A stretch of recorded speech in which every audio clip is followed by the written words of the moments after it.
ನಮಸ್ಕಾರ. ಪ್ರಜಾಧ್ವನಿ ನ್ಯೂಸ್ಗೆ ಸ್ವಾಗತ. ಇವತ್ತಿನ ಪ್ರಜಾ ಹೆಡ್ಲೈನ್ಸ್ ಹೀಗಿದೆ. ಶಾಸಕ ರೇವಣ್ಣನಿಗೆ ಜಾಮೀನು ಮಂಜೂರು.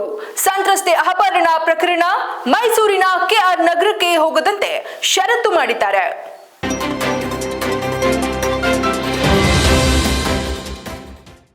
ಪಾಕಿಸ್ತಾನ್ಗೆ ನಾವೇ ಬಳೆ ತೊಡಿಸ್ತೇವೆ.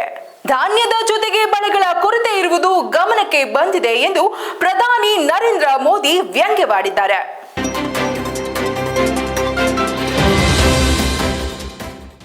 ನಾಲ್ಕನೇ ಹಂತದಲ್ಲಿ 63% ಮತದಾನ.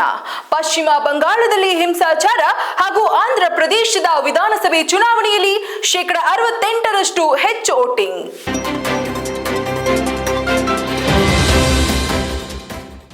ಗ್ಯಾಸ್ ಪೈಪ್ಲೈನ್ಗೆ ಗ್ರಹಣ. ಸರ್ಕಾರ ಆದೇಶಿಸಿದರೂ ಸ್ಪಷ್ಟನೆ ಕೋರಿ ನಗರಾಭಿವೃದ್ಧಿ ಇಲಾಖೆಗೆ ಪತ್ರ ಬರೆದ ಮೈಸೂರು ಪಾಲಿಕೆ ಅಧೀಕ್ಷಕ ಇಂಜಿನಿಯರ್ ಸಿಂಧು.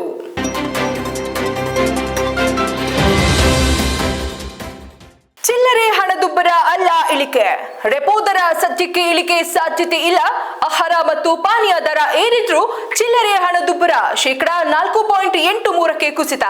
ಜೂನ್ನಲ್ಲಿ ಆರ್ಬಿಐ ಸಭೆ, ಬಡ್ಡಿ ನೀತಿ ಪರಿಷ್ಕರಣೆ ನಿರೀಕ್ಷೆ.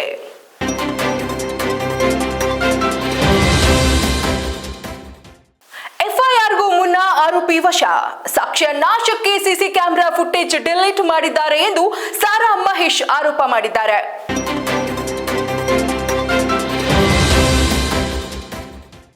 ಮೈಸೂರಿನಲ್ಲಿ ಬಿಎಂಟಿಸಿ ಬಸ್ ಸಂಚಾರ. ನಗರದಲ್ಲಿ 118 ವಾಹನ ಗುಜರಿಗೆ ಎರವಲು ಸೇವೆಯಡಿ 20 ಬಸ್ಗಳನ್ನು ಪಡೆಯಲಾಗಿದೆ.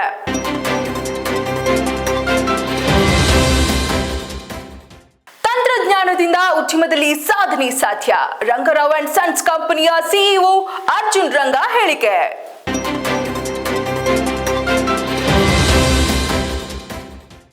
CBSE result. ದೇಶದಾದ್ಯಂತ ಬಾಲಕಿಯರೇ ಮೇಲುಗೈ.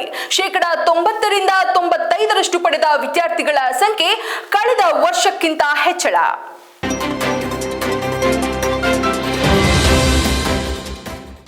ಶೂನ್ಯ ಬಡ್ಡಿ ಸಾಲ ವಿಳಂಬದಿಂದ ಕೃಷಿಕರಿಗೆ ಸಮಸ್ಯೆ.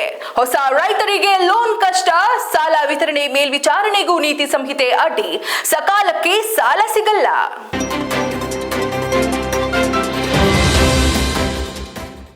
ಇದಿಷ್ಟು ಇವತ್ತಿನ ಪ್ರಮುಖ ಹೆಡ್ಲೈನ್ಸ್.